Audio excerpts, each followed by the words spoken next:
خوش آمدید، ایک بار پھر آپ کی خدمت میں حاضر ہیں برکت رمضان ٹرانسمیشن کے ساتھ افطار کے خصوصی نشریات جو آپ دیکھ رہے ہیں نیوز ون سے براہ راست۔ اب چلتے ہیں اس سیگمنٹ کی جانب جس میں علماء کرام کے ساتھ ہم علم پر مبنی گفتگو کرتے ہیں اور ثنا خوانان رسول کے ساتھ عقیدت کے پھول نچھاور کیے جاتے ہیں۔ سیگمنٹ کا نام ہے بزم علم و عقیدت۔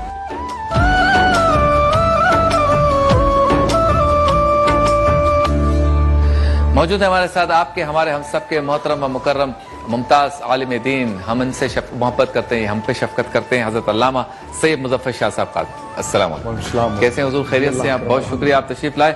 ان کے ساتھ موجود ہیں آپ کے ہمارے ہم سب کے پسندیدہ علامہ نثار علی اجاگر صاحب، آپ کو بھی السلام علیکم۔ وعلیکم السلام۔ اور ان کے ساتھ موجود ہیں ممتاز نعت خواں ہمارے پیارے دوست محمد رضوان قادری صاحب، آپ کو بھی السلام علیکم۔ اور یہاں موجود ہیں نوجوان ثنا خواں جناب محمد ساجد قادری صاحب، آپ کو بھی السلام علیکم۔ اور ان کے ساتھ ہیں پاکستان کے مشہور و معروف بین الاقوامی شہرت یافتہ ثنا خواں جناب محمد ذوالفقار علی حسینی صاحب، آپ کو بھی السلام علیکم۔ موضوع آج کا ہے تربیت اولاد، بہت اہم موضوع ہے۔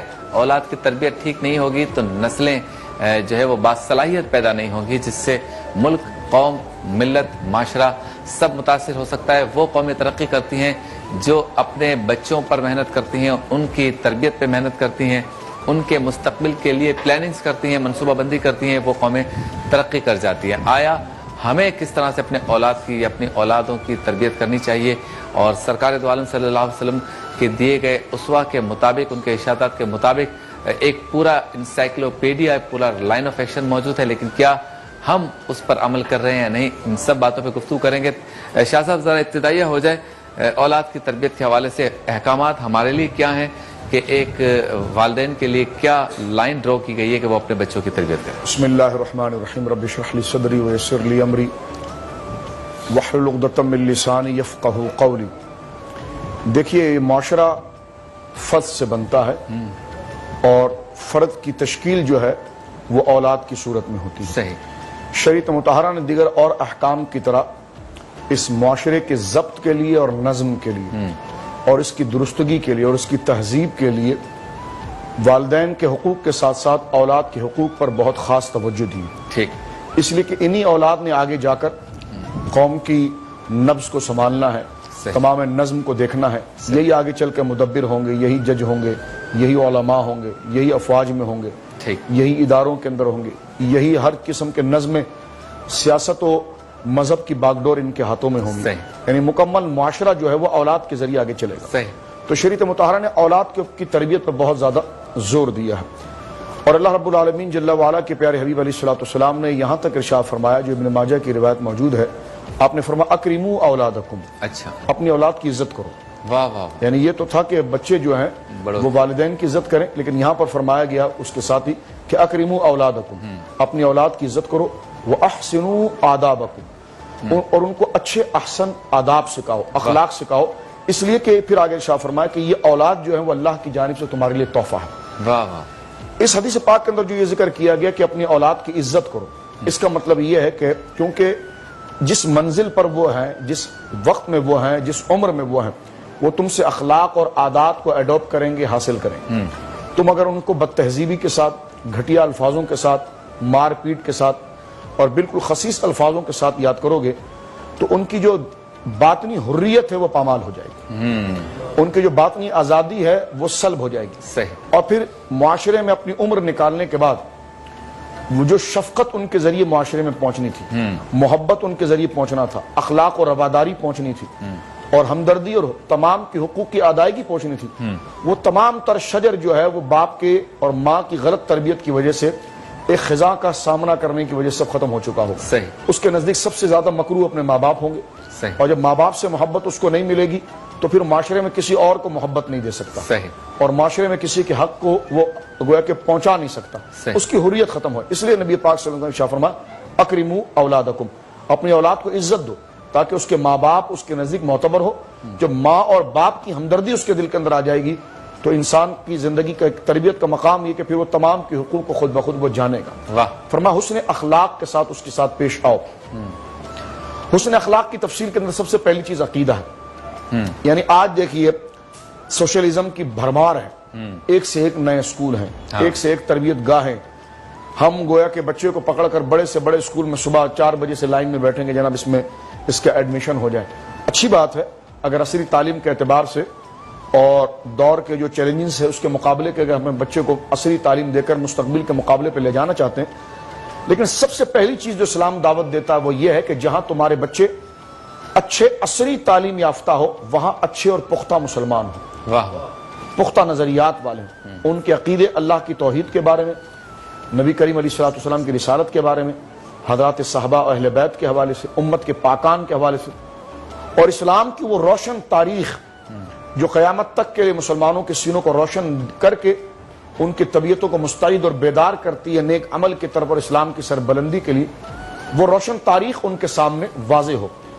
یہ شریعت مطہرہ ان کے لیے ذکر کرتی کہ یہ آداب ہے, اس کے ساتھ ان کے ساتھ سچائی کے ساتھ پیش آنا. دھوکہ دہی والدین کیونکہ پہلی درسگاہ ہے بچے کے لیے, تو ماں باپ کے اندر اگر جھوٹ ہوگا, ماں باپ کے اندر اگر دھوکہ دہی ہوگی, ماں باپ کے اندر اگر تضاد ہوگا کھلا کہ وہ دروازے پر کچھ کہتے ہیں گھر میں کچھ کہتے ہیں, باہر کچھ کہتے ہیں, مہمان آ جائے تو بالکل بچوں کو چومنا شروع کر دیا پیار سے کہ بیٹا یہ لائیے یہ کریے, اور مہمان چلے گئے تو پھر اس کو گھٹیا الفاظوں سے یاد کرنا, تو یہ تو تضاد بیانی اللہ اللہ بنتا ہے. جو دہشت گردی کے اندر بچوں کو استعمال کرنے کی اللہ معاف کرے کوشش کی جاتی ہے, وہ بچے وہی ہیں جو ماں باپ کی طرف سے احساس محرومی کے شکار ہیں. صحیح, ماں باپ کی طرف سے وہ پیار نہیں ملا, محبت نہیں ملی, تربیت نہیں ملی, تو اس لیے سب سے پہلی چیز ماں باپ ہے. ماں باپ سے پہلی بھی اگر آپ آ جائیں تو سیدنا فاروق اعظم کا ایک قول مجھے چلتے ہوئے یاد آ گیا یہاں پر. حضرت فاروق اعظم رضی اللہ تعالیٰ عنہ وارضاہ اپنے بچوں کے لیے بات ارشاد فرماتے تھے اور ایک دیہاتی کا قول پیش کرتے تھے. فرمایا باپ کی بچے کے لیے سب سے بڑی اس کے اوپر نیکی ہے کہ اس نے اس بچے کی ماں کا انتخاب اچھا کیا تھا. اچھا, اس لیے شریعت مطہرہ نے اس بات کو ذکر کیا ہے کہ جب تم شادی کے لیے جاؤ تو پھر اخلاقی, تہذیبی, مذہبی اور دینی اور پاکیزہ خاندان سے نکاح کرو. واہ واہ, اس لیے کہ نسب کی ایک رگ ہے جو حضور علیہ السلام نے شاہ فرمایا, عمر بھی اس بات کو ذکر کرتے ہیں کہ نسب کی ایک رگ ہے جو پھڑکتی ہے اور اس کے آثار بچے کے اندر نظر آتے ہیں. واہ واہ. اور اہل عرب بدو اگر اپنے اچھے بچے اور ہونہار بچے کو دیکھتے جو بڑا تربیت یافتہ ہو گیا, بڑا مقام پا گیا, تو اہل عرب کے جو بدو ہیں وہ اپنے بچوں کو کہتے کہ تیرے کمال کے اندر میرا احسان ہے, اور میرا احسان یہ کہ میں نے تیری پیدائش کے لیے ایک اچھی ماں کا انتخاب کیا تھا. واہ واہ. تو لہٰذا ایک تو اچھے خاندان کے اندر اس کو تربیت کے طور پر لانا, اور ایک اچھی عورت کا انتخاب کرنا جو خاندانی اعتبار, اور پھر تہذیب کے ساتھ کرنا, یعنی نکاح کے طریقے. اب بار بار پوچھتے ہیں کہ لڑکی اپنی مرضی سے شادی نہیں کر سکتی, لڑکی اپنی مرضی سے شادی نہیں کر سکتی. میں نے کہا کل تو وومن ڈے تھا, آپ نے حضرت عائشہ کا یوم کیوں نہیں منایا؟ وومن ڈے کی بات کرنے والی میری بہنوں, آپ جن وومن کو مشہور کر رہی ہیں تو سیدہ زہرا کا یوم کیوں نہیں منایا پلے کارڈ پر اور بیٹھ کر باتیں کرنا؟ تو ان کا کیوں ایک رات اسلام آباد کے اندر یا کسی ہال کے اندر سیدہ عائشہ کے ذکر کے حوالے سے کیوں نہیں ہوئی؟ تو آپ ایسی باتیں نہ کریں, آپ قوم کو صحیح نہج کی طرف لے کر آئیں. تو اب آپ دیکھیے کہ تربیت اولاد کے اندر جو میں جس طریقے سے بات عرض کرنا چاہ رہا ہوں وہ یہ ہے کہ اچھی عورت کا انتخاب, اور عورت کے انتخاب کے لیے جو حیا, عفت, پارسائی کا دائرہ ہے.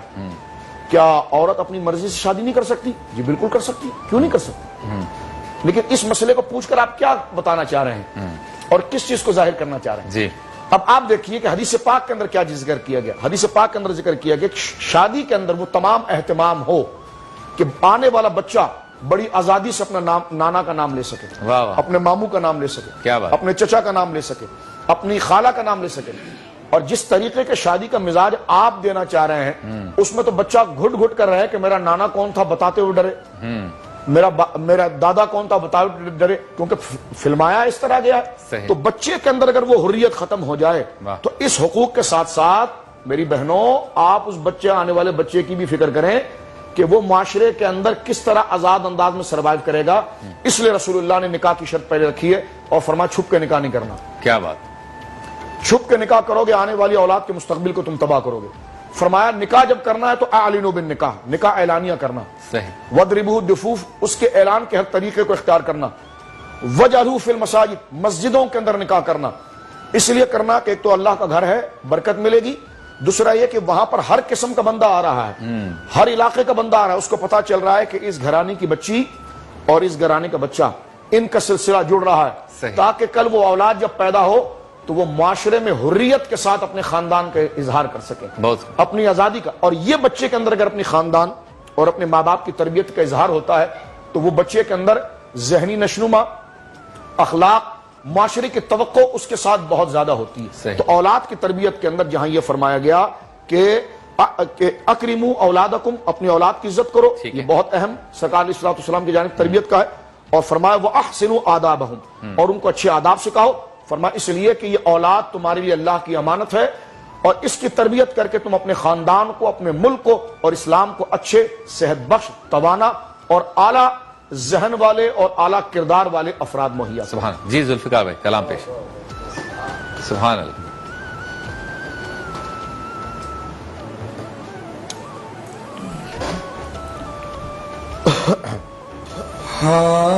حال دل کس کو سنائیں، واہ. حال دل کس کو سنائیں، آپ کے ہوتے واہ واہ واہ. حال دل کس کو سنائیں، سبحان اللہ. آپ کے ہوتے ہوئے کیوں کسی کے در پہ جائیں، اللہ اللہ. کیوں کسی کے در پہ جائیں، آپ کے ہوتے ہوئے کیوں کسی کے در پہ جائیں، آپ کے ہوتے ہوئے. سبحان اللہ. سبحان اللہ. اور میں گدائے مصطفیٰ ہوں، یہ میری پہچان. کیا بات ہے. واہ واہ. میں گدائے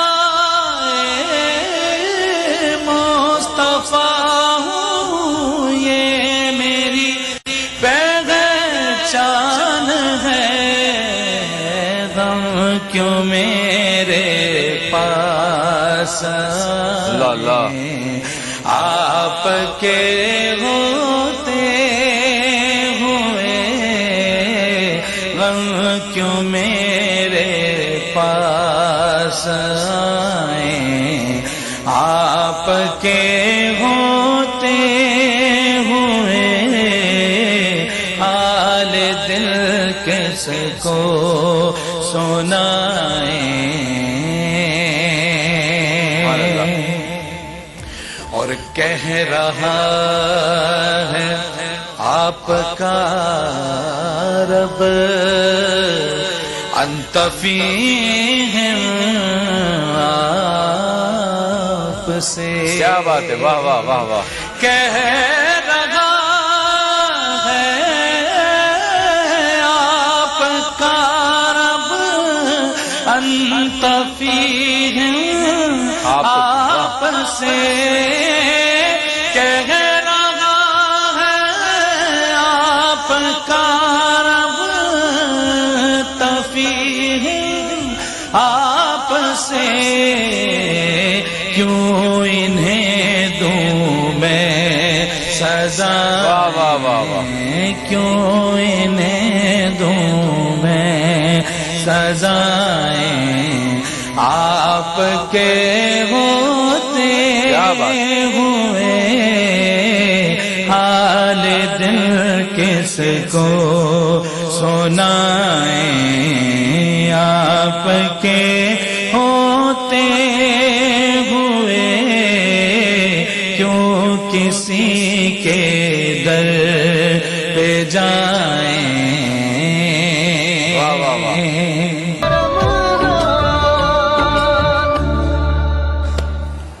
خوش آمدید. ایک بار پھر آپ کی خدمت پہ حاضر ہے افطار کی نشریات برکت رمضان کے ساتھ نیوز ون سے براہ راست. اب چلتے ہیں اس سیگمنٹ کی جانب جس میں روزانہ ایک ذائقے دار ڈش تیار کرتے ہیں ہمارے شیف معراج. سیگمنٹ کا نام ہے افطار مزیدار.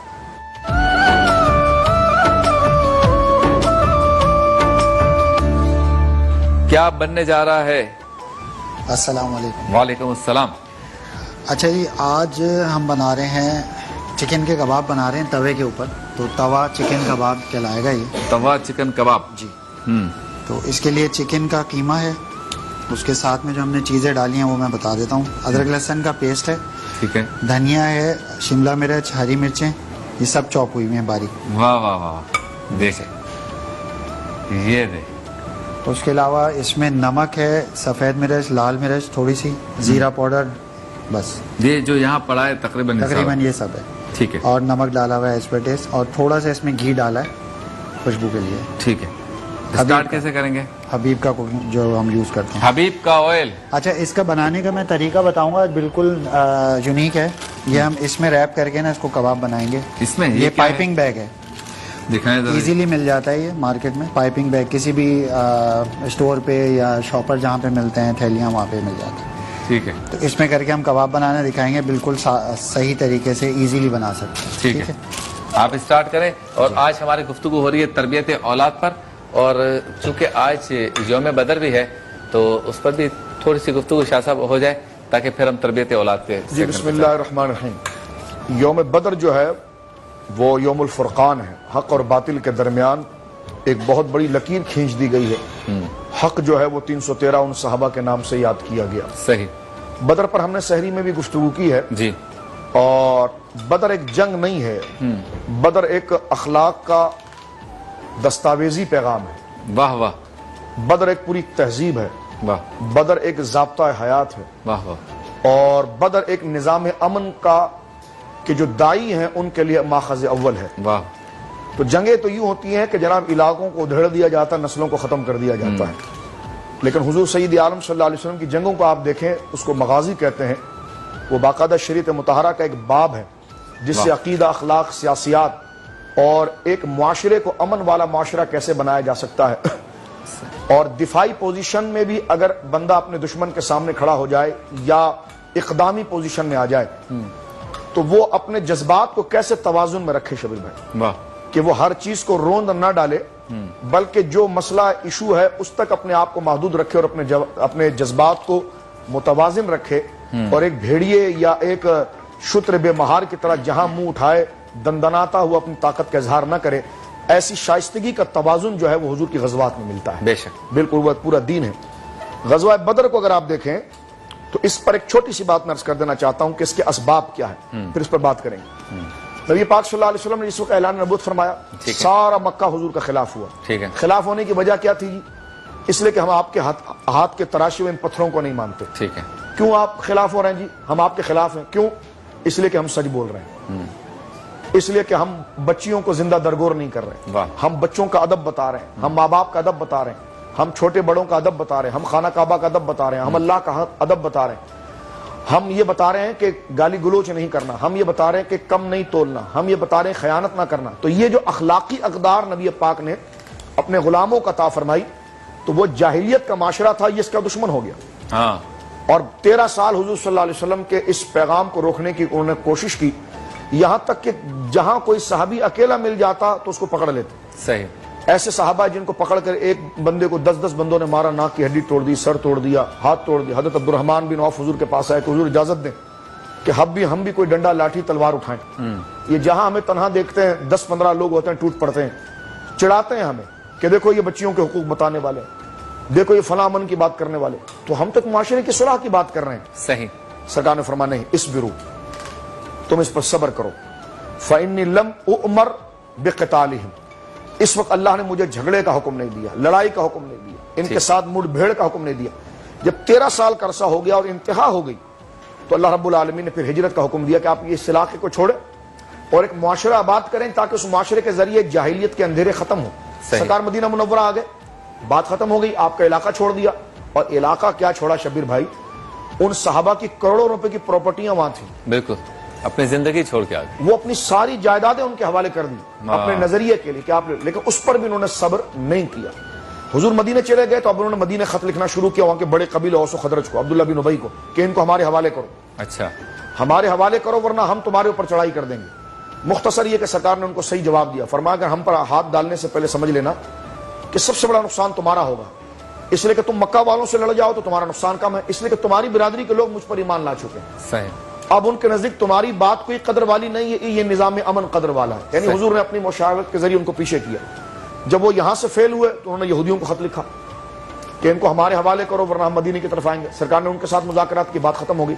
جب انہوں نے دیکھا کہ کسی صورت میں مسلمان ہمارے ہاتھ میں نہیں آ رہے، یعنی وہ چاہتے تھے کہ ہم ان کو مسل کے ختم ہی کر دیں. ہاں، آج لوگ آزادی رائے کی بات کرتے، تو میں نے کہا آزادی رائے کا پیغام اگر آپ کو دیکھنا ہے تو غزوہ بدر کو آپ دیکھیں کس واہ، طریقے سے اس کو ٹیکل حضور نے کیا ہے. واہ، اب آپ دیکھیں، تیسری دفعہ انہوں نے خط حضور کو لکھا کہ آپ دستبردار ہو کر معاذ اللہ ہمارے پاس آ جائیں اور ہماری غلامی اختیار کریں. صحیح، ہم سپر پاور ہیں، ہمارے پاس آ جائیں، ہماری غلامی اختیار کریں ورنہ ہم آپ کا ناطقہ بند کریں گے. صحیح، سرکار نے جواب نہیں دیا. سرکار کے صحابی حضرت سعد بن معاذ، ان کا ایک دوست تھا امیہ بن خلف جو ابو جہل کا ساتھی تھا. دونوں کی دوستی تھی. جب وہ یثرب کے راستے سے آتا تھا، جو حضور نے قدم رکھ کے مدینہ بنایا، تو وہ سعد بن معاذ کے گھر رکتا تھا زمانہ جاہلیت. اچھا، سعد بن معاذ جب مکہ جاتے تو اس کے گھر رکتے تھے. اب جب سعد بن معاذ گئے تو دوپہر کے وقت خانہ کعبہ کا طواف کر رہے تھے تو ابو جہل نے ہاتھ پکڑ لیا، کہنے کا تم یہاں طواف کرنے کیوں آئے؟ تو کہا میں تو امیہ بن خلف کا مہمان ہوں اور میں خانہ کعبہ کا طواف کرنے آؤں، میں چلا جاؤں گا. کہا نہیں، تم محمد صلی اللہ علیہ وسلم کا کلمہ پڑھتے ہو، تمہارے لیے انٹری نہیں یہاں پر.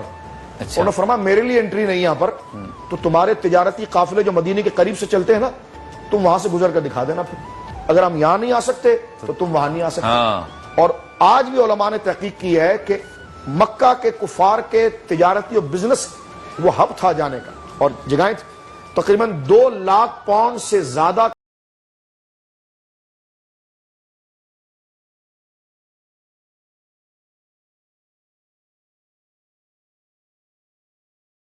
کا ایک ایک قافلہ مال لے کے جاتا تھا. اچھا، اور وہ جو بزنس کا راستہ تھا جس سے وہ شام کی طرف قبائل کے لوگوں سے قافلہ لوٹنے کے لیے نہیں تھا، اپنے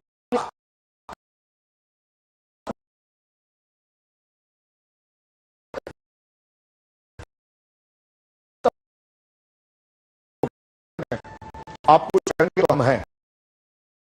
لیکن سب سے پہلا سریہ اس جنگ سربراہی کرتے ہیں. سب سے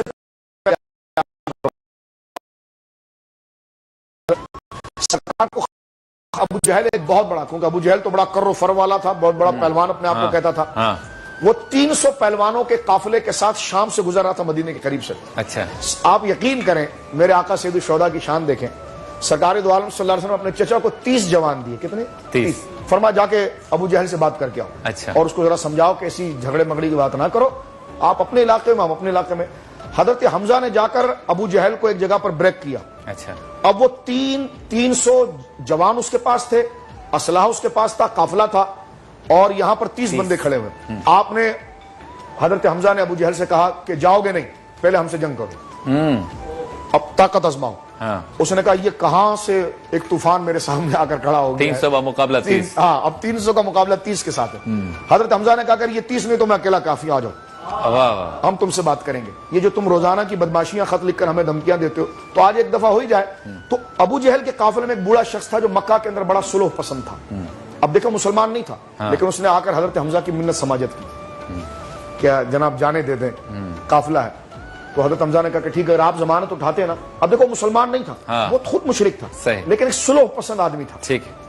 حضرت حمزہ نے کہا کہ ٹھیک ہے، اگر آپ ضمانت اٹھاتے تو ان کو سمجھا دیں کہ ہم مدینہ آ چکے ہیں، یہ چھیڑ چھاڑ نہ کریں ہمارے بندوں، کیونکہ وہ مدینے کے قریب، جس طرح کہ یہاں سے کشتی آ جاتی ہے نا بھارت پکڑ لیتا ہے، تو اس طرح مدینے کے قریب کے صحابہ اگر بکریاں چراتے تو وہ پکڑ لیتے تھے. تو کہا ہمارے ساتھ معاہدہ کریں. تو انہوں نے کہا بالکل معاہدہ ہوگا. اب ابو جہل کو رخصت کیا. میں یہاں سے کہنا چاہتا ہوں تمام دنیا کے سامنے، آپ حضرت حمزہ کا ایک کردار پڑھ کے دیکھیں.